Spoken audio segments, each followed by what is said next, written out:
जैन, आज हमारा एक नया चैप्टर स्टार्ट होने वाला है जिसका नाम है तुम्हारा स्ट्रक्चर ऑफ एटम्स, है ना। ये जब हम एटम्स वर्ड बोलते हैं तब हमें पता चला था कि डाल्टन की जो एटॉमिक थ्योरी थी वो कहीं ना कहीं डिस्प्रूव हुई थी, ये सारी चीजें। तो इसी वजह से मतलब क्या कहते हैं, इसको और साइंटिफिकली जानने के लिए हमने ये वाला चैप्टर डराइव किया है। अदरवाइज जब भी हम लोग कभी भी मैटर बोलते तो हमें मालूम है कि मैटर किस चीज से बना हुआ है, तुम्हारे एटम से ही मिलकर बना हुआ है। लेकिन केवल एटम ही नहीं है, वो तुम्हारा एक मॉलिक्यूल भी हो सकता है। जैसे मान लो कि मैं बोल देता हूँ कि तुम्हारा एक कोल है, या फिर मान लो कि मैं बोल देता हूँ कि तुम्हारा ग्रेफाइट है। तो तुम बोलते हो, अगर मान लो कि मैं ग्रेफाइट और डायमंड की बात करता हूँ तो तुम्हें मालूम है कि भैया डायमंड और graphite purest form of carbon से बना है। मतलब कि मैं ग्रेफाइट को एज अ सिंबल सी भी बोल सकता हूँ और डायमंड को भी तुम्हारा एज अ सिंबल सी भी बोल सकता हूँ। लेकिन अगर मान लो कि मैं बोल देता हूँ कि एक और मैटर है जिसमें हमने इस कार्बन के साथ हमने एक ऑक्सीजन भी मिला दिया है, तो तुम्हें मालूम है कि कार्बन में अगर मैं ऑक्सीजन मिला दूं तो हो सकता है कि तुम्हारा कार्बन मोनोऑक्साइड बन जाए, हो सकता है वो तुम्हारी CO2 गैस बन जाए। तो ये भी क्या है, ये भी एक तरीके का तुम्हारा एक मॉलिक्यूल हो गया। तो ये molecule in the form of gas है। तो गैस भी क्या होता है, मैटर होता है। क्योंकि मैटर को हम लोग तीन कैटेगरी में डिवाइड कर सकते हैं। एक हो सकता है तुम्हारा सॉलिड हो सकता है, एक हो सकता है तुम्हारा लिक्विड हो सकता है, और एक तुम्हारा क्या हो सकता है, गैस हो सकता है। तभी हम लोग बोलते हैं कि जो भी तुम्हारा मैटर है वो तुम्हारा हमेशा या तो एटम से मिलकर बना है या तो वो तुम्हारा मॉलिक्यूल से मिलकर बना है। और यही जो तुम्हारे एटम्स और जो मॉलिक्यूल है डिफरेंट डिफरेंट है, इन्हीं की वजह से तुम्हारे जितने भी आसपास के जितने मैटर है वो भी तुम्हें डिफरेंट दिखाई देते हैं। क्योंकि अगर सिंपल अगर बोला जाए तो ऑक्सीजन क्या होता है, तुम्हारा ऑब्वियस ही बात है कि एक तरीके की गैस होती है। कार्बन क्या होता है, तुम्हारा एक तरीके का मतलब क्या कहते हैं कि सॉलिड होता है। तो अगर मान लो कि मैं सॉलिड और गैस को मिलाता हूं तो लगभग लगभग सॉलिड बनना चाहिए। लेकिन देखो इनके जो मॉलिक्यूलर कंपोजिशन है, मतलब कि जिस हिसाब से ये टच में आते होंगे या फिर जो भी होता होगा, तो इनका जो प्रोडक्ट बनता है वो होता है CO2। और अगर मैं CO2 की बात करूं तो देखो CO2 तुम्हारा कैसा है, in the form of gas हो रखा है ना। तो जितने भी तुम्हारे डिफरेंट टाइप्स के मैटर हो रखे हैं, इनमें डिफरेंट डिफरेंट एटम्स पाए जाते हैं, इनमें डिफरेंट डिफरेंट मॉलिक्यूल्स पाए जाते हैं। इसी वजह से जो आसपास की चीजें हमसे इतनी डिफरेंट लगती हैं। एक लैपटॉप तुम्हारे चार्जर से डिफरेंट लगता है, एक चार्जर तुम्हारे बॉटल से एकदम डिफरेंट लगता है, एक टैबलेट तुम्हारा मतलब क्या कहते हैं कि अदर फोन से डिफरेंट लगता है। और क्यों, क्योंकि हो सकता है कि उनमें जो तुम्हारे उसका कंपोजिशन है, एटम्स और जो मॉलिक्यूल का कंपोजिशन है, वो थोड़ा सा क्या हो, तुम्हारा डिफरेंट हो।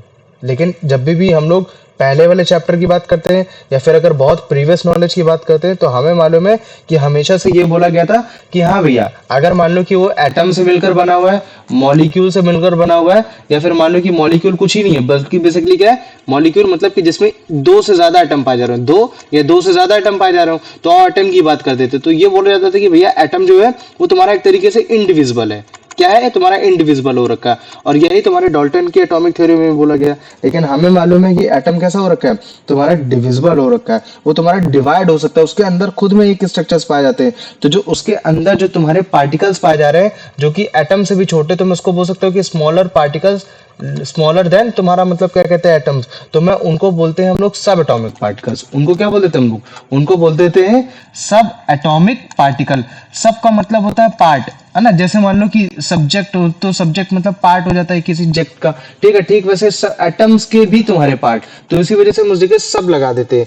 तो ये इनसे भी छोटे हो रखे हैं। तो अगर इस हिसाब से सब एटॉमिक पार्टिकल्स को बोले कि कौन कौन से सब एटॉमिक पार्टिकल्स है जो तुम्हारे एटम्स में पाए जाते हैं या फिर जिनकी वजह से तुम्हारा एक एटम बनता है, तो वो है तुम्हारा इलेक्ट्रॉन, वो है तुम्हारा मतलब क्या कहते हैं प्रोटॉन, और वो है तुम्हारा लास्ट वाला जिसको हम लोग बोलते हैं तुम्हारा न्यूट्रॉन। ये तुम्हारे तीन सब एटॉमिक पार्टिकल्स हैं जिनके थ्रू तुम्हारा एटम्स बनता है। और अगर मैं ध्यान से बोलूं, ध्यान से समझूं, तो मुझे मालूम है कि भैया जो ये तुम्हारा इलेक्ट्रॉन होता है वो आपका एक निगेटिव चार्ज कैरी करके रखता है, और जिसको सिंबल ई से डिनोट करते हैं। तो हम लोग क्या करते हैं, ई के ऊपर हम लोग एक निगेटिव का चार्ज ऐसे करके दिखा देते हैं। ये हो गया। और अगर प्रोटॉन की बात की जाती है तो प्रोटॉन भैया उसमें प्लस का पॉजिटिव चार्ज होता है। इसी वजह से हम लोग उसमें पी के साथ हम लोग क्या लगा देते हैं, तुम्हारा पॉजिटिव का चार्ज ऐसे लगा देते हैं। और लेकिन जो आपका न्यूट्रॉन होता है वो न्यूट्रल चार्ज होता है, उसमें मतलब कोई भी चार्ज नहीं होता। और न्यूट्रल चार्ज न होने की वजह से या तो हम उसमें कुछ भी नहीं लिखते या तो हम जीरो लिख के डोनेट कर देते, लेकिन हम कुछ भी नहीं लिखना ज्यादा पसंद करते। ये चीज हो गया, ठीक है। और अगर मान लो कि मैं सिंपल अगर एक एटम की बात कर देता हूँ, कंसीडर करो जैसे मान लो कि मैंने सोडियम की बात कर दी, है ना। क्योंकि हम एटम उन्हीं के बनाएंगे ना जो एलिमेंट होते हैं, और हमें मालूम है कि हमारे पास टोटल नंबर ऑफ एलिमेंट कितने, 118 एलिमेंट हो रखे हैं। तो मान लो कि इस 118 एलिमेंट पे मैंने एक एलिमेंट लिया जिसका नाम है तुम्हारा सोडियम नाम है। उस सोडियम का सिंबल क्या होता है तुम्हारा, Na होता है ना, ये हमने लिख दिया।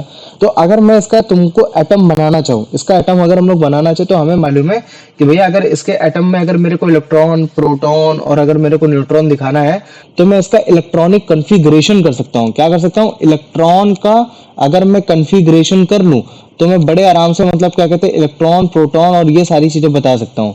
तो उसके लिए मेरे को नंबर ऑफ इलेक्ट्रॉन भी पता होने चाहिए। तो मुझे मालूम है कि भैया सोडियम का एटॉमिक नंबर 11 होता है और ये जो तुम्हारे ये जो 11 है ये तुम्हारे प्रोटॉन के इक्वल होता है और ये तुम्हारे इलेक्ट्रॉन के भी इक्वल होता है। तो अगर इसके हिसाब से अगर मैं इसका इलेक्ट्रॉनिक कॉन्फ़िगरेशन करता हूँ तो भैया KLM, के में भैया 2, एल में आपके 8 और एम में आपके मतलब क्या कहते हैं 7 हो गए। तो अगर इसके हिसाब से ये इलेक्ट्रॉनिक अरेंजमेंट के हिसाब से अगर मैं डायग्राम बनाना चाहूँ तो मुझे मालूम है कि भैया जो सेंटर में आप देखते हो ये सेंटर में इसको बोला जाता है आपका न्यूक्लियस बोला जाता है, जिसको हम लोग बोलते हैं सेंटर ऑफ एटम। तो अगर मैं इसको अगर बनाना चाहूँ तो मैं इस तरह से दिखा दे रहा हूँ कि है तुम्हारा सेंटर ऑफ एटम है और इस सेंटर ऑफ एटम में तुम्हारा क्या पाया जा रहा है भैया, प्रोटॉन पाया जा रहा है और उसके साथ साथ आपका न्यूट्रॉन पाया जा रहा है जिसको मैं एन से डोनेट कर दे रहा है, ये हो गया। ठीक है, ये तुम्हारा हो गया। तो हमेशा याद रखना प्रोटॉन और न्यूट्रॉन हमेशा कहाँ प्रेजेंट होंगे, तुम्हारे न्यूक्लियस में प्रेजेंट होंगे, वो भी किसके न्यूक्लियस में, तुम्हारे एटम के न्यूक्लियस में प्रेजेंट होंगे ये। और अगर अभी के रूप में तुमको बताऊं तो जो भी तुम्हारे एटम का इंटायर मास होता है, जैसे मान लो कि मैं तुमसे पूछूं तुम्हारा मास क्या है तो तुम बोलते हो कि भैया मेरा पूरा शरीर मास है, क्योंकि मेरे पूरे शरीर में मतलब क्या कहते हैं कि एक ना एक मतलब कोई स्पेस ऑक्युपाइड हो रखा है, उसके साथ साथ उनमें एक थोड़ा बहुत वजन है। अगर आप हाथ हटा दोगे तो मेरा वजन हल्का हो जाएगा। ठीक है, ये चीज है। ठीक इसी तरीके से अगर मान लो कि मैं एक एटम की बात कर देता हूँ तो एटम का जो एंटायर मास है, जो उसका सब्स्टिट्यूट पूरा मतलब क्या कहते हैं ओवरऑल जो मास ज्यादातर पाया जाता है वो तुम्हारे उसके सेंटर में पाया जाता है।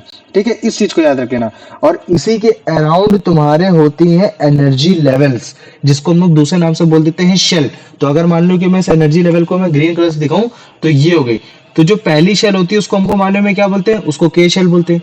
इसके बाद वाली शेल को क्या बोल देते हैं, एल बोल देते हैं। इसके बाद के एल, फिर उसके बाद कौन सी आएगी तुम्हारी एम आ जाएगी, फिर उसके बाद क्या आ जाएगी तुम्हारी एन आ जाएगी, है ना। ये जो मैंने इधर साइड तुम्हारा ये इलेक्ट्रॉनिक कॉन्फ़िगरेशन में जो के एल एम लिख रखा है तो ये कुछ नहीं है, ये तुम्हारे शेल्स को ही बता रहा है कि जो तुम्हारी पहली वाली जो शेल है वो तुम्हारी कौन सी शेल है, के शेल है।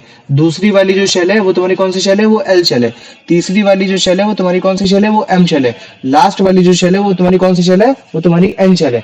और इन्हीं में तुम्हारे इलेक्ट्रॉन कैसे अरेंज हो रखे वो बता रखा है। जैसे के में 2 हो रखे हैं तो के में इस तरीके से मैं 2 दिखा दूंगा कि हाँ तुम्हारे 2 इलेक्ट्रॉन शेयर हो रखे हैं।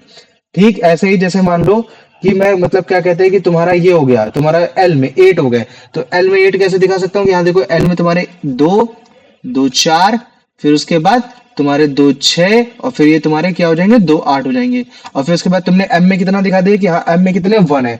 तो अगर मान लो कि तुम्हारे लास्ट शेल है ना, लास्ट शेल या फिर एनर्जी लेवल शेल, कुछ भी बोल सकता हूँ मैं उसको। ठीक है, लास्ट शेल या एनर्जी लेवल बोल सकता हूँ या फिर मैं वैलेंस शेल भी बोल सकता हूँ, बात बराबर ही है, इसमें कोई दिक्कत नहीं है। तो अगर आपकी लास्ट शेल अगर आपकी एम शेल है तो फिर मतलब कि फिर उसके बाद मुझे एन शेल लगाने की कोई भी जरूरत नहीं, मैं उसको इरेज कर सकता हूँ ताकि मेरा डायग्राम जो हो थोड़ा और अच्छा और बेटर मेरे को दिखाई दे ये। और हमें मालूम है कि हमने इसके पिछले वाले इसमें चैप्टर में इतने ज्यादा इसके डायग्राम देख रखे हैं कि हाँ मतलब क्या कहते हैं कि भैया इसमें मतलब क्या कहते हैं जो भी इलेक्ट्रॉन्स है जो आपकी शेल्स में आपको दिख रहा है ये रैपिडली रिवॉल्व करते रहते हैं, मतलब लगातार आपके मतलब क्या कहते हैं घूमते रहते घूमते रहते घूमते रहते। इनका मतलब क्या कहते हैं एक तरीके का क्लाउड शेल टाइप का होता है। इसके बारे में तुम लोग को बाद में पता चलेगा कि एक्चुअली में कैसे एक मतलब क्या कहते हैं एटम के अराउंड जो इलेक्ट्रॉन जो घूमते हैं वो जो एनर्जी लेवल होती है वो क्लाउडी फॉर्म में होती है, उस तरह से दिखती रहती है ये चीज है। तो अभी अगर मान लो कि मैं पूरे उसकी बात कर देता हूँ, है ना, अगर आप इसको ध्यान से देखोगे तो इसको देखोगे, अगर ये बीच वाले आप मतलब अगर इसको देखोगे सेंटर में देखोगे जिसको हम लोग क्या बोलते हैं न्यूक्लियस बोलते हैं। तो इस न्यूक्लियस का अगर मैं चार्ज पूछूं तो क्या होता है, तो तुम बोलते हो भैया इसका चार्ज जो होता है वो पॉजिटिव होता है, मतलब कि प्लस का होगा। क्यों होगा, तुम बोलते हो क्योंकि भैया न्यूक्लियस में 2 चीजें पाई जा रही, एक आपका प्रोटॉन पाया जा रहा है, एक आपका न्यूट्रॉन पाया जा रहा है। और हमें मालूम है प्रोटॉन का पॉजिटिव चार्ज होता है, न्यूट्रॉन का आपका कोई भी चार्ज नहीं होता। तो इसका मतलब है कि अगर कोई भी चार्ज नहीं होता तो मैं ये बोल सकता हूँ कि हाँ न्यूक्लियस का जो चार्ज होता है वो आपका पॉजिटिव चार्ज होता है। ठीक, वेरी गुड। और मैं बोलूं अगर मैं फिर बोलता हूँ कि चलो ठीक है शेल का क्या चार्ज होता है, तो तुम बोलते हो कि भैया शेल का हमेशा निगेटिव ही चार्ज रहेगा, इस वजह से क्योंकि शेल में आपके इलेक्ट्रॉन ही पाए जाते हैं और इलेक्ट्रॉन हमेशा निगेटिव चार्ज को कैरी रखते हैं, इस वजह से जो आपके शेल में जो चार्जेस होते हैं, वो जो टोटल चार्ज होता है उसका, वो आपका निगेटिव होता है। ठीक, वेरी गुड। और मैंने बोला कि अच्छा चलो एक काम करो, इस बार मतलब क्या कहते हैं, पूरे एटम को ही कंबाइन कर दो। अगर मैं पूरे एटम को कंबाइन कर देता हूँ तब कितना चार्ज होगा? तो तुम बोलते हो भैया अगर मैं इस दोनों को ही अगर ऐड कर देता हूँ तो फिर जो ओवरऑल चार्ज होता है वो आपका जीरो हो जाता है, क्योंकि इस समय जो आपके इलेक्ट्रॉन होते हैं और जो आपके प्रोटॉन होते हैं वो आपके बराबर होते हैं। तो अगर मान लो कि आपके इलेक्ट्रॉन की संख्या 10 है, प्रोटॉन की भी संख्या 11 है, ये इसकी भी 11 है, तो आपके जो ओवरऑल चार्ज जो आएगा वो आपका क्या आएगा? जीरो आ जाएगा। इसी वजह से जो भी आपका एटम होता है उसको हम लोग बोलते हैं कि होली न्यूट्रल हो रखा है। वो कैसा हो रखा है आपका? होली न्यूट्रल हो रखा है तब तक जब तक वो आपका बॉन्ड नहीं बना रहा। वो बॉन्ड कोई भी हो सकता है कि वो आपका कोवलेंट बॉन्ड बना रहा हो। अगर वो कोवलेंट बॉन्ड बना रहा होगा तो वो अपने इलेक्ट्रॉन को शेयर कर रहा होगा। अगर मान लो कि वो एक आयोनिक बॉन्ड बना रहा होगा तो हो सकता है कि वो आपके इलेक्ट्रॉन को क्या कर रहा होगा, या तो वो मतलब क्या कहते हैं गिव अप कर रहा होगा, या तो टेक कर रहा होगा, ले रहा होगा, या तो वो गिव अप कर रहा होगा, या तो छोड़ रहा होगा, जिसको हम लोग बोल देते हैं गेन और टेक बोल देते हैं ना। गेन टेक इस तरीके से नाम को इस्तेमाल कर लेते हैं, या फिर टेक अप, या फिर मतलब क्या कहते हैं गिव अप, इस तरीके का इस्तेमाल कर लेते हैं। तब आपके जो मतलब क्या कहते हैं जो न्यूट्रल एटम होता है तब वो आपका चेंज हो जाता है। तब उसमें आपके जो इलेक्ट्रॉन होता है और जो आपका मतलब क्या कहते हैं प्रोटॉन होता है वो आपका डिफर कर जाता है, थोड़ा सा डिफरेंस आ जाता है ये। अदरवाइज जब भी कोई भी एटम है अगर वो इलेक्ट्रिकली न्यूट्रल हो रखा है तो जो उसमें ओवरऑल चार्जेस होगा वो हमेशा आपका जीरो ही रहेगा। ये चीज हो गया, समझ में आ गया। लेकिन अगर मैं बोलूं क्या भैया ये हर केस में ये जो सिचुएशन आपने बताई है सब एटॉमिक पार्टिकल की, इलेक्ट्रॉन, प्रोटॉन और न्यूट्रॉन, क्या ये हमेशा इक्वली होते हैं? क्या मतलब क्या कहते हैं ये हमेशा सब जगह होगा? तो ऐसा नहीं है। अगर मान लो कि मैं तुमको एक हाइड्रोजन का एग्जांपल देता हूँ, देखो हाइड्रोजन काफी तरीके से मिल सकता है, अलग अलग फॉर्म में मिल सकता है। तो उसके हिसाब से अभी अभी एक वर्ड आता है तुम्हारा आइसोटोप्स, है ना, अभी उसके बारे में बताएंगे। आइसोटोप्स, आइसोबार, ये सारी चीजें। तो आइसोटोप्स की अगर बात की जाए तो हाइड्रोजन की 3 आइसोटोप्स होते हैं, प्रोटियम, ड्यूटेरियम, ट्राइटेनियम। तो अगर मैं पहले वाले अगर प्रोटियम की बात करता हूँ तो अगर तुम इसको देखोगे ना तो अगर मैं इसका जाकर न्यूक्लियस बनाऊं तो न्यूक्लियस में इसके बस केवल प्रोटॉन पाया जाता है और इसके अराउंड जो तुम्हारी एक के शेल होती है, के शेल में केवल एक इलेक्ट्रॉन घूमते हुए तुम्हें दिखाई देता है। तो मतलब मैं क्या बोल सकता हूँ कि तुम्हारे हाइड्रोजन के अलावा और हाइड्रोजन में प्रोटियम के अलावा बाकी जितने भी तुम्हारे एलिमेंट है सबके पास तुम्हारे इलेक्ट्रॉन भी पाया जाएगा, प्रोटॉन भी पाया जाएगा और आपका न्यूट्रॉन भी पाया जाएगा। लेकिन हाइड्रोजन में जो प्रोटियम है उसमें केवल आपका मतलब क्या कहते हैं कि एक इलेक्ट्रॉन पाया जाता है और एक आपका प्रोटॉन पाया जाता है। वहां आपका कोई भी मतलब क्या कहते हैं किसी भी प्रकार का न्यूट्रॉन नहीं पाया जाता है। ये हो गया। तो मुझे बताओ ये जो बेसिक सा मैंने अभी केवल बताया हल्का सा समझाने का और जो तुमको रिवाइज कराने का वो क्या, वो चीजें समझ में आ गई कि नहीं आ गई? आ गई? किसी में इसको कोई डाउट है? हाँ भैया। आ गई, चलो ठीक, वेरी गुड, है ना। अभी इसको देखो, ठीक है। ये तो जैसे ये तुम्हारा क्या, ये फ्लोर है ना। तो फ्लोर की देखो कंपोजिशन कुछ ऐसी हो रखी होगी, तभी तुम इसको पिस्टन के अंदर से तुम प्रेस करने की कोशिश कर रहे हो, जो तुम्हारा मैटर इन अवर सराउंडिंग वाले चैप्टर में भी था, तो जिसमें हम बोलते हैं कि सॉलिड इज कंप्रेसिबल, है ना। ये तो क्यों? क्योंकि उसका जो एटम्स है वो डिफरेंट हो रखे हैं। ठीक वैसे अगर जैसे मान लो कि अगर मैं लिक्विड को अगर मैं प्रेस कराना चाहूँ तो लिक्विड भी तुम्हारा डिफरेंट होगा, है ना। अगर मान लो कि मैं लिक्विड की बात कर देता हूँ तो लिक्विड भी थोड़ा डिफरेंट होगा, और अगर मान लो कि मैं गैस की बात कर देता हूँ तो तुम्हारा गैस भी तुम्हारा डिफरेंट होगा। तो अभी एक बार रुको, इसको दिखा देता हूँ, ठीक है। ये देखो, तो लिक्विड में अलग उसकी कंप्रेसिबिलिटी है, तुम्हारे एयर में अलग कंप्रेसिबिलिटी है। तो ये जो डिफरेंट डिफरेंट मैटर है, एक सॉलिड है, एक लिक्विड है, एक गैस है, तो वो डिफरेंट इसी वजह से क्यों? क्योंकि भैया उनके एटम्स या फिर जो मॉलिक्यूल जो उनमें प्रेजेंट है वो डिफरेंट डिफरेंट हो रखे। इसी वजह से हम लोग एटम्स को in the form of element भी बोल देते हैं कि हाँ भैया 118 एलिमेंट है। वो डिफरेंट डिफरेंट एलिमेंट जब डिफरेंट डिफरेंट तरीके से मिलते हैं, डिफरेंट डिफरेंट तरीके से कंपोजिट होते हैं, मिलते हैं, तब उसके हिसाब से हमारे अलग अलग मैटर्स हमको दिखाई देने को मिलते हैं। जैसे ये क्या लिक्विड है, तो लिक्विड में इस तरीके से तुमको मेटल का कंपोजिशन दिख रहा है, जो स्लाइड कर सकते हो, ऊपर से नीचे कर सकते हैं। ये जैसे थोड़ा सा और थिक ही हो गया, तो देखो थिक ही हो गया तो थोड़ा सा और इसमें मैटर मतलब क्या कहते हैं तुम्हारे एटम्स जो है वो पास पास में तुमको दिखाई दे रहे हैं। अभी अगर तुम इसको ध्यान से देखोगे तो एक तरीके का मॉलिक्यूल है, क्योंकि ये जो वाटर है क्या होता है, H2O होता है। तो इसमें देखो हाइड्रोजन के 2 मॉलिक्यूल नीले नीले रंग के, ऑक्सीजन का 1 मॉलिक्यूल, है ना। तो देखो यही पाया जा रहा है। तो देखो यहाँ जो मॉलिक्यूल पाया जा रहा है प्योरेस्ट फॉर्म में पाया जा रहा है। क्या देखो ये क्या है तुम्हारा, इम्प्योर है, ये प्योर है, इस तरीके से बोला जाता है। ठीक वैसे जली है, हनी, ये भी कैसा है,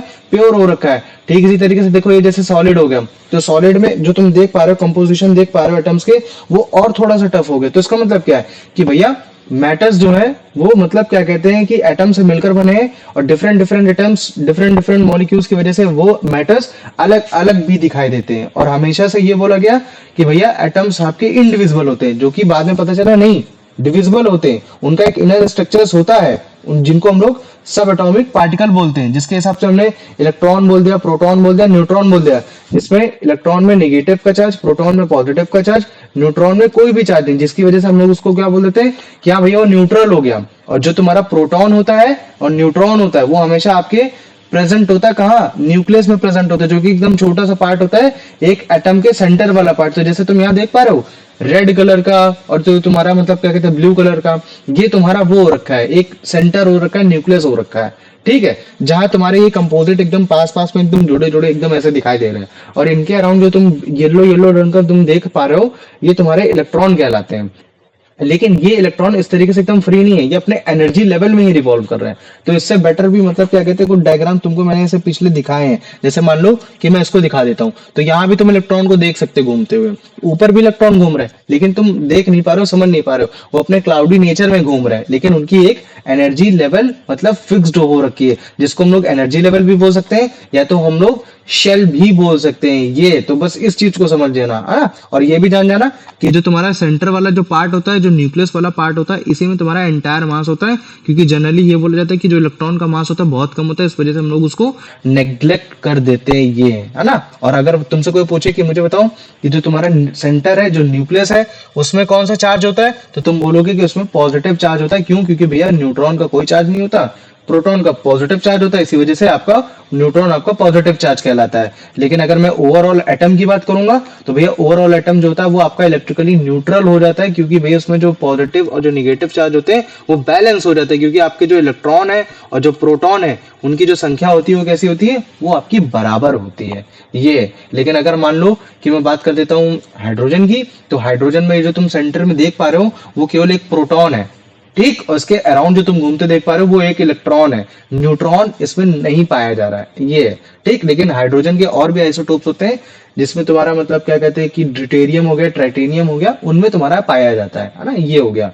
तो ये समझ में आ गया। तो हम ये बोल सकते हैं कि हाँ, जितने भी तुम्हारे डिफरेंट डिफरेंट एलिमेंट्स हैं, उनमें तुम्हारे डिफरेंट तरीके से मतलब क्या कहते हैं इलेक्ट्रॉन, प्रोटॉन और न्यूट्रॉन पाए जाते हैं, जिसकी वजह से मतलब क्या कहते हैं कि जो तुम्हारे मैटर्स हैं वो डिफरेंट दिखते हैं। जैसे ये नियॉन हो गया, नियॉन में तुम्हारा प्रोटॉन, न्यूट्रॉन और इलेक्ट्रॉन की संख्या बराबर है, इसी वजह से वो अलग है। मैग्नीशियम हो गया, इसमें प्रोटॉन, न्यूट्रॉन, इलेक्ट्रॉन की संख्या अलग अलग है, इसी वजह से तुम्हारा मैटर जो बनाएगा वो तुम्हारा नियॉन से डिफरेंट होगा। ये फ्लोरीन है, इसमें जो तुम मैग्नीशियम और नियॉन के कंपैरिजन में अगर तुम इलेक्ट्रॉन की संख्या, तुम प्रोटॉन की संख्या, इलेक्ट्रॉन की संख्या चेक करोगे तो वो डिफरेंट, इसी वजह से वो अपना एक अलग मैटर बनाएगा, ठीक। ऐसे एल्यूमिनियम है, एल्यूमिनियम को अगर तुम देखोगे तो उसके सेंटर में जो न्यूक्लियस है और जो तुम्हारा उस न्यूक्लियस में पाए जाने वाले प्रोटॉन, न्यूट्रॉन है, उनकी संख्या अलग है, इलेक्ट्रॉन की संख्या अलग है, इसी वजह से डिफरेंट डिफरेंट जितने भी तुम्हारे 118 एलिमेंट हो रखे, वो 118 एलिमेंट अपना जब भी कोई भी कंपाउंड बनाएंगे वो डिफरेंट बनाएंगे, जिसकी वजह से हमको आसपास जितने भी मैटर दिखते हैं वो सब अलग अलग अलग अलग दिखाई देते हैं।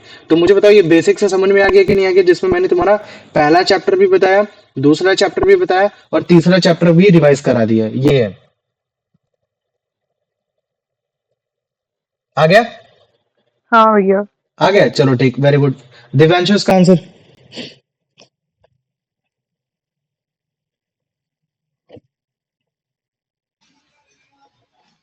Where are the basic building blocks of matter? What are the basic building blocks of matter? हम्म भैया ऑप्शन सी। ऑप्शन सी भी बोल सकते हो, लेकिन ऑप्शन सी से बेटर सब एटॉमिक बेटर है कि तुम बी पार्टिकल्स एंड बोलो, एटम्स। है ना, बी बोलो, क्योंकि इसमें मॉलिक्यूल कहीं नहीं आ रहा, है ना। सब एटॉमिक पार्टिकल्स तुम्हारा एटम, एटम के तो सब एटॉमिक पार्टिकल होते हैं, तो इनको अलग अलग लिखने की कोई जरूरत ही नहीं। सही बोला ना दिव्यांशु? सब एटॉमिक पार्टिकल्स जो है वो तुम्हारे एटम के ही क्या? पार्टिकल होते हैं, तो इनको अलग अलग लिखने की जरूरत ही नहीं है। तो सी ऑप्शन हटा दो, आप सोचो।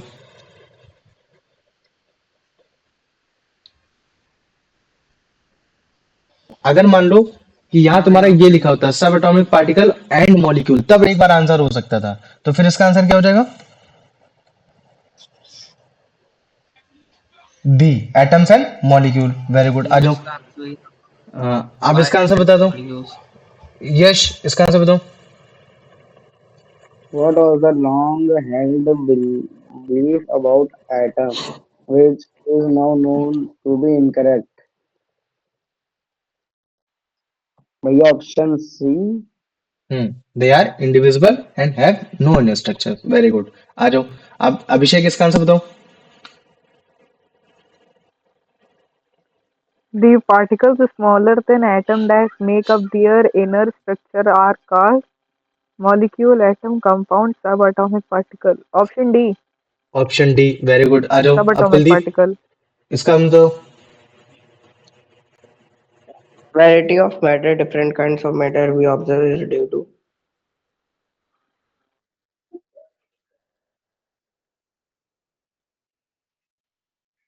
ये ऑप्शन है. हम्म, ठीक है लेकिन पूरा पढ़ा करो। At the different types of atoms and molecules present. Good. आ जाओ दिव्यांशु इसका आंसर बताओ बेटा।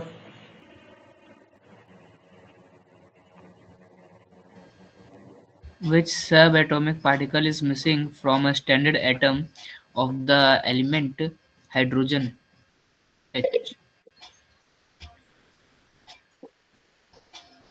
बताओ हाइड्रोजन में कौन सा तुम्हारा सब एटॉमिक पार्टिकल है जो मिसिंग होता है? Electron, proton, neutron, nucleus.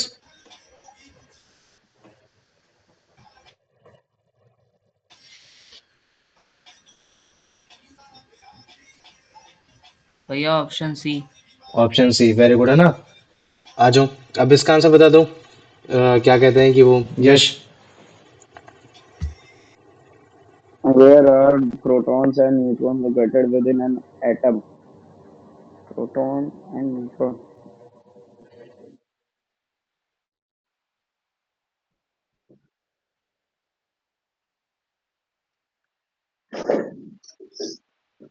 Option भैया पढ़ो। Option B. हाँ पूरा पढ़ा करो ना। ठीक है। In the small in the central nucleus. Good है ना। आ जाओ अब इसका आंसर बताओ। अब कुलदीप, अभिषेक, कुलदीप बताओ। What is the electrically charge of a neutron? Neutral, no charge. No charge. Very good. आ जाओ अब अभिषेक इसका आंसर बताओ कि जो तुम्हारा एटॉम का एंटायर मास होता है वो तुम्हारा न्यूक्लियस में ही Why सेंटर्ड is होता है, क्यों? because the nucleus is the largest part of atom, because electron have positive charge, because electrons which are outside the nucleus have very small mass, because the number of protons equal to number of electrons. C option.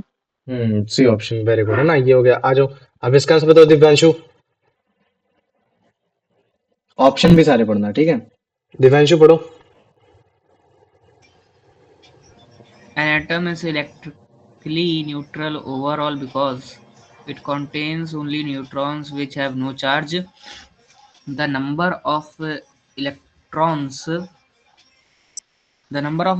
outside the nucleus is equal to the number of protons inside the nucleus. The positive charge of the protons cancels out the negative charge of the neutrons. The electrons are stationary in their orbits. भैया option B. Option B है ना। ये हो गया, ठीक है। ये cancel out of neutron नहीं होता। अगर यहाँ तुम्हारा इलेक्ट्रॉन हो जाता तब तुम्हारा खेल हो जाता, लेकिन यहाँ तुम्हारा न्यूट्रॉन लिख रखा है, इस वजह से ये गलत हो गया। ठीक है। आ जाओ अब यश इसका आंसर बताओ बेटा। The difference between atoms of different elements like neon, magnesium, chlorine, or aluminum in the image is determined by. भैया इमेज कहाँ पर है? नहीं नहीं, तुम ऐसे सोचो ना कि जैसे नियॉन है, मैग्नीशियम है, फ्लोरीन है, ये डिफरेंट डिफरेंट एटम्स है। तो डिफरेंट डिफरेंट एटम्स है तो तुम कैसे डिटरमाइन करोगे? मान लो कि अगर मैं डायग्राम में बना देता, चलो मैंने बोल दिया कि ये तो है ना, ये डायग्राम्स हो गए। हाँ हाँ, तो ये बोल के ना कि अब इनमें जो आपके प्रोटॉन, न्यूट्रॉन और जो इलेक्ट्रॉन है उनकी थोड़ी संख्या डिफरेंट हो रखी है। अच्छा तुम्हें मालूम है ये बहुत बेसिक सी चीज है कि मतलब बोलना कि हाँ मतलब क्या कहते हैं कि जो तुम्हारा पार्टिकल्स है या फिर जो भी एटम है उनमें चार्जेस पाया जाता है। अदरवाइज जैसे मान लो कि मैं कोई भी मैटर ले लेता हूँ, मैटर में हमेशा एक चार्ज पार्टिकल होता है। वो निगेटिवली भी हो सकता है, वो पॉजिटिवली भी हो सकता है, ठीक है। लेकिन चार्ज पार्टिकल होता है, उसके थ्रू एक्सपेरिमेंट कैसे कर सकते हैं? जैसे तुमने देखा होगा कि तुम्हारे घर में एक कंघी होगी, अगर तुम उस कंघी को अपने ड्राई हेयर में लगातार उसको घिसो, और घिसने के बाद छोटे छोटे पेपर के पास लेके जाओगे, तो तुमको अट्रैक्ट होते हुए दिखाई देंगी। माइक ऑफ करो, ठीक है। फिर उसके बाद अगर जैसे मान लो, है ना, जैसे मैं अभी एक बार लिख दे रहा हूँ, जैसे मान लो कि तुमने क्या लिया, कॉम लिया, कॉम को तुमने अपने ड्राई हेयर में क्या किया, तुमने रब किया, क्या किया, इसको रब किया, अपने ड्राई हेयर में रब करो रब करो रब करो। और फिर उसके बाद फिर मतलब क्या करो, फिर इसी कॉम्ब को तुम लेके जाओ, तुम मतलब छोटे छोटे पेपर के पास लेके जाओ। जैसे तुम पेपर के पास लेके जाओगे, वैसे तुमको क्या हो जाएंगे, ये अट्रैक्ट होते हुए दिखाई देंगे, मतलब कि ये चपक जाएंगे। ये हो गया, ठीक है। तो इसको हम लोग बोलते हैं स्टैटिक इलेक्ट्रिसिटी या स्टैटिक एनर्जी भी बोल देते हैं। तो बात की बात है, हमें ये समझ में आ गया कि हाँ यार ये ऐसा हुआ, ये कैसे हुआ, अभी उसके बारे में बताएंगे। अब इसके बाद जैसे मान लो कि एक और एक्सपेरिमेंट करा देता हूँ। जैसे मान लो कि तुम्हारा सिल्क वाला हो गया, जैसे कि एक सिल्क का तुम्हारे पास एक वो हो गया, कपड़ा हो गया, उसको मैं बोलता हूँ कि तुम ग्लास रॉड पे लेके रगड़ो। जैसे तुम ग्लास रॉड पे उसको लेके रगड़ोगे और फिर उसको तुम बलून के पास लेके जाओगे, इस ग्लास रॉड को चार्ज करने के बाद तुम बलून के लेके पास जाओगे, तो तुम देखोगे कि वो जो बलून है वो उससे क्या हो रहा है, वो अट्रैक्ट हो रहा है। ये सारी चीजें हो रही है। तो उसका मतलब क्या चीज है कि भैया अट्रैक्ट वर्ड हो रहा है। और हमने इलेक्ट्रिसिटी में पढ़ रखा है कि जब तक आपके मतलब क्या कहते हैं कि चार्ज नहीं होंगे, तब तक वो अट्रैक्ट होंगे नहीं। और ये आपस में मैटर एक दूसरे से वो हो रहा है, अट्रैक्ट हो रहा है कि भैया एक कॉम्ब आपका मतलब क्या कहते हैं कि एक पेपर के साथ अट्रैक्ट हो रहा है, तो इसका मतलब है चार्ज है ना। और एक भैया ग्लास रॉड है, वो आपके एक मतलब क्या कहते हैं बॉल से अट्रैक्ट हो रही, तो इसका मतलब एक चार्ज है। तो ये चार्ज आया कहाँ से? तो फिर हमें पता चल गया कि भैया ये जो मैटर है, इन मैटर के जो अंदर का जो एटम है, इन्हीं के अंदर से चार्ज आ रहा है। तो अगर इन्हीं के अंदर से चार्ज आ रहा है, तो इसका मतलब मैं बोल सकता हूँ कि भैया नहीं, एटम के अंदर भी कोई ना कोई चीजें हैं, और उनमें से तो एक चीज पक्का है, वो है तुम्हारा चार्ज, जो कि मतलब क्या कहते हैं कि इसको एक मैटर को दूसरे मैटर से चिपका रही है। तो पहले मुझे बताओ, इतना समझ में आ गया कि नहीं आ गया? हाँ भैया। आ गया। देखो, कोई भी चीज अगर मान लो कि कोई भी मैटर एक दूसरे मैटर से अट्रैक्ट होता है ना, तो वो तुम्हारा चार्ज की वजह से ही होता है, जो कि हमने इलेक्ट्रिसिटी में पढ़ रखा है। और वो चार्ज क्या होता है? पॉजिटिव और निगेटिव। जब तक ये पॉजिटिव और निगेटिव नहीं आएंगे, तब तक वो आपकी कोई भी चीज कंबाइन नहीं होगी। ये हो गया। तो अगर मान लो कि मैं बोल देता हूँ कि एक कॉम है, वो तुम्हारा मतलब पेपर को अट्रैक्ट कर रहा है, तो इसका मतलब है कि उनमें चार्ज है, इसी वजह से वो अट्रैक्ट कर रहे हैं। एक ग्लास रॉड है जो बल्ब को अट्रैक्ट कर रहा है, इसका मतलब है कि उनमें चार्ज है। तो अगर वो चार्ज है और मुझे मालूम चल गया, अभी तक डॉल्टन ने इतना बता दिया कि हाँ वो मैटर एटम से मिलकर बना है, तो फिर एटम के अंदर भी तो कुछ ना कुछ चीज है जिसकी वजह से ये एक दूसरे से जुड़ रहे हैं। तब हम बोलते हैं कि हाँ यार, एटम के अंदर वो चार्ज है जो एक दूसरे को जोड़ रहे हैं। बाद में फिर हमने लेटर जाना पहचाना कि हाँ, इसके अंदर तुम्हारा प्रोटॉन पाया जाता है जिसके ऊपर पॉजिटिव का चार्ज होता है, इसमें इलेक्ट्रॉन पाया जाता है जिसमें नेगेटिव का चार्ज होता है, इसमें न्यूट्रॉन पाया जाता है जिसमें मतलब कोई भी चार्ज नहीं होता, जिसमें हम लोग कुछ भी नहीं लिखते। ये हो गया। तो बाद में इनकी डिस्कवरी पढ़ी जाती है कि इलेक्ट्रॉन की डिस्कवरी कैसे हुई, प्रोटॉन की डिस्कवरी कैसे हुई, और तुम्हारे एक न्यूट्रॉन की कैसे डिस्कवरी हुई। फिर उसके बाद फिर मतलब क्या कहते हैं, फिर तुम्हारा इसको डिफाइन किया जाता है कि हाँ, स्ट्रक्चर ऑफ एटम कैसे बनेगा, जिसमें थॉमसन मॉडल आया जाता है। ये सारी चीजें आई जाती हैं। तो मुझे बताओ, इतना समझ में आ गया कि नहीं आ गया कि हाँ भैया, मैटर के अंदर कुछ ना कुछ तो है जो कि मतलब एक दूसरे को चिपका रहा है, और वो तुम्हारा चार्ज ही है। तो इसका मतलब है कि मैं बोल सकता हूँ कि मैटर जो तुम्हारा है, वो एक तरीके से तुम्हारा मतलब वो हो रखा है, मतलब कि डिविजिबल हो रखा है, जो कि डिवाइड हो सकता है ना। जैसे ये देखो, अभी कुछ भी नहीं हो रहा, कुछ भी नहीं हो रहा, ना तो अट्रैक्ट हो रहा, ना तो रिपेल हो रहा, कुछ भी नहीं हो रहा। लेकिन अभी इसको मैं क्या करूं, जस्ट रब करता हूं। एक सिल्क क्लॉथ से क्या करता हूं, जस्ट रब करता हूं। तो जैसे मैंने उसको बलून को रब कर दिया, या ग्लास रॉड को रब कर दिया, जिससे क्या हो गया कि जो उसके एटम में जो इलेक्ट्रॉन है उसको मैंने चार्ज कर दिया, हीट देकर, रब करके। क्योंकि जब भी आप इसको हीट दोगे, रब करोगे हल्की सी, तो वो चार्ज हो जाते हैं, मतलब कि जो उनमें छुपी हुई शक्ति होती है वो जाग जाती है। और जैसे ही वो मतलब वो चार्ज हो गया, तो फिर अब ऑब्वियस सी बात है, जैसे मान लो कि तुम्हारा पॉजिटिव रहा, वो निगेटिव रहा, कुछ भी रहा, अब जैसे वो देखो, उसको भी पॉजिटिव कर दिया, इसको भी पॉजिटिव कर दिया, कुछ ऐसा कर दिया, दोनों को ही पॉजिटिव निगेटिव कोई भी कर दिया। अब हम देखेंगे, या तो ये अट्रैक्ट होंगे या तो ये रिपेल करेंगे, कुछ ना कुछ करेंगे ही करेंगे। तो ये देखो, जैसे मैं इसके पास लेके जा रहा हूँ, ये देखो चिपक गया, अट्रैक्ट हो रहा है, मतलब कि उसी की तरफ जा रहा है। इसका मतलब है भैया, ये मैटर, बलून एक मैटर हो गया, ग्लास एक मैटर हो गया, तो इनमें कोई ना कोई चार्ज है, इसी वजह से वो चिपक रहा है, वरना भैया वो चिपकेंगे ही नहीं, सीधी बात है। Opposite charge repel, attract each other, same charge react, मतलब क्या कहते हैं कि अपोजिट ईच अदर, ये हो जाता है, ठीक है। Repel, same charge repel each other, और opposite charge attract each other. तो यहाँ तुम्हारा मतलब क्या है कि अपोजिट चार्ज हो रखा था, जिसकी वजह से ये क्या हो गए, अट्रैक्ट हो गए, ये हो गया। ठीक है, ऐसे तुमने एक कॉम वाला एक्सपेरिमेंट किया होगा कि अगर तुम इसको ड्राई उसमें करोगे, इसको ऐसे चिपकाओगे तो देखो अब चिपक गया। पहले चिपक रहा था, नहीं चिपक रहा था। बाद में तुमने इसको क्या किया, अपने सर से अपने कॉम को तुमने क्या किया, इलेक्ट्रिकली चार्ज कर लिया, तब वो चिपक गया। तो भैया कंघी भी एक मैटर है, पेपर भी एक मैटर है, ग्लास रॉड भी एक मैटर है, बलून भी एक मैटर है, और वो आपस में एक दूसरे को अट्रैक्ट करे तो इसका मतलब है कि भाई उनमें चार्ज होना चाहिए। तो अगर वो चार्ज है तो मैं फिर बोल सकता हूँ कि चार्ज कहाँ से आया, तो मुझे पता चला कि चार्ज भैया उसी के अंदर से ही आया, कॉम से ही आया, ग्लास रॉड से आया। तो भैया कॉम और ग्लास रॉड किस चीज से बने, भैया एटम से बन रखे हैं, तो फिर एटम के अंदर से आया। तो अगर एटम के अंदर से आया तो इसका मतलब मैं बोल सकता हूँ कि हाँ यार एटम तुम्हारा क्या हो रखा है, डिवाइड हो रखा है, उसको मैं और फर्दर डिवाइड कर सकता हूँ। तो ये तुम्हारा होता है same charge repel each other और अपोजिट चार्ज वो हो रखा है, तो जिसकी वजह से तुम्हारा मतलब क्या कहते हैं, ये जो मैटर है अट्रैक्ट हो रहा है ये। तो मुझे बताओ समझ में आ गया कि नहीं आ गया कि हाँ यार मैटर डिविजिबल तो है, एटम डिविजिबल तो है। आ गया, हाँ भैया। आ गया, चल ठीक, वेरी गुड। आ जाओ दिव्यांशु, इसका आंसर बताओ बेटा।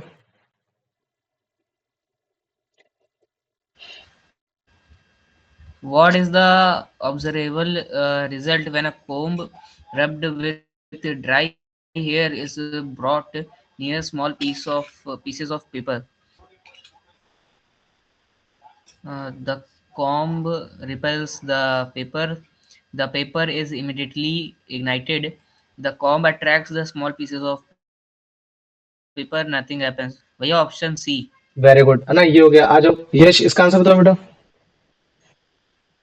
Based on the experiments described rubbing a comb or a glass rod, what must be true about the comb and the glass rod after rubbing? भैया option D. Option D, very good, है ना ये। ठीक है, आ जाओ, अब इसका answer बता दो ये अभिषेक। The experiment in the image demonstrate which of the following जो पीछे principles? एक्सपेरिमेंट किया, इमेज मतलब जो पीछे एक्सपेरिमेंट किया वो क्या डेमोन्स्ट्रेट कर रहा है। Option B, an electrically charged object. Hmm, Option B. ठीक है, ये हो गया। हाँ ठीक, two charge object always reach, जरूरी नहीं है। ए वाला भी मतलब क्या कहते हैं कि ये भी नहीं है ना। ठीक, वेरी गुड, आ जाओ। अब कुलदीप इसका आंसर बताओ बेटा। The electrically charge acquired by the comb or glass rod is concluded to come from the option C within the atoms present in the comb and the glass rod. Good, है ना, ये हो गया। आ जाओ, अब इसका आंसर बता दो Divyanshu. The observation that matter can be electrically charged through rubbing supports the idea that our atoms are electrically neutral. The atom is indivisible and indivisible नहीं, contains डिविजिबल लिखा है। charged particles. Sorry, भैया. हम्म, All matter is made of metal. All particles in an atom have positive charge. भैया option D. नहीं, बिल्कुल नहीं। Question फिर से पढ़ो। The observation that matter can be electrically charged through rubbing supports the idea that भैया option B. Option B है ना तुम्हारा, डी नहीं हो सकता। डी में क्या बोल रहा है कि केवल तुम्हारा पॉजिटिव चार्ज होगा, नहीं ऐसा थोड़ी नहीं है, नेगेटिव चार्ज भी तो हो सकता है। तो मतलब मैं क्या बोल सकता हूँ कि एटम तुम्हारा डिवाइड हो सकता है, वो डिविजिबल हो सकता है ये। यश, इसका आंसर बताओ।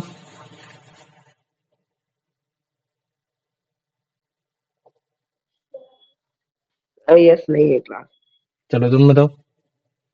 Which statement summarizes the relationship between a charged object and an uncharged object? A charged object can attract an uncharged object. Good, है ना, ये हो गया। ठीक, वेरी गुड, आ जाओ, एक सेकंड को। तो आप कुछ क्वेश्चन लिख देते हैं आज के लिए, बस फिर उसके बाद फिर कल से स्टार्ट करेंगे कि हाँ डिस्कवरी कैसे हुई, इलेक्ट्रॉन की कैसे हुई, प्रोटॉन की कैसे हुई, और तुम्हारे न्यूट्रॉन की कैसे हुई। ठीक है, सबसे पहला क्वेश्चन लिखूंगा। Question number first, how can we how can we understood that atoms have subatomic particle by day to day experiments, है ना। ये हो गया जिसमें तुम कॉम वाला एक्सपेरिमेंट बोल दोगे ये कि भैया चार्ज है तो ऑब्वियस ही बात है कि अट्रैक्ट होना ही चाहिए, है ना। ये आराम से तुम्हारा 3 मार्क्स का हो गया। ठीक है, फिर क्वेश्चन नंबर 2, व्हाट इज सब एटॉमिक पार्टिकल, व्हाट इज सब एटॉमिक पार्टिकल्स, ठीक है। And how hydrogen protium is different from other element. ये हो गया दूसरा क्वेश्चन। ठीक है, ये भी तुम्हारा 3 मार्क्स का हो गया। ठीक है, फिर क्वेश्चन नंबर 3 थोड़ा सा एडजस्ट करने के लिए, नहीं यार बाकी तो ठीक है चीजें, हाँ बस ठीक है, क्वेश्चन नंबर 2 ही सही है। ठीक है, क्योंकि फिर वो जो तुम्हारा डायग्राम वाला है ना, डायग्राम वाला तो फिर मतलब क्या कहते हैं कि तुम लोग को अगले क्लास में ही थोड़ा सा ज्यादा ठीक रहेगा। ये हो गया ठीक, पहला क्वेश्चन, और फिर ये तुम्हारा दूसरा क्वेश्चन। ठीक, ये हो गया। तो मुझे बताओ इन 2 क्वेश्चन में किसी को कोई डाउट है? नहीं भैया। नहीं, गुड।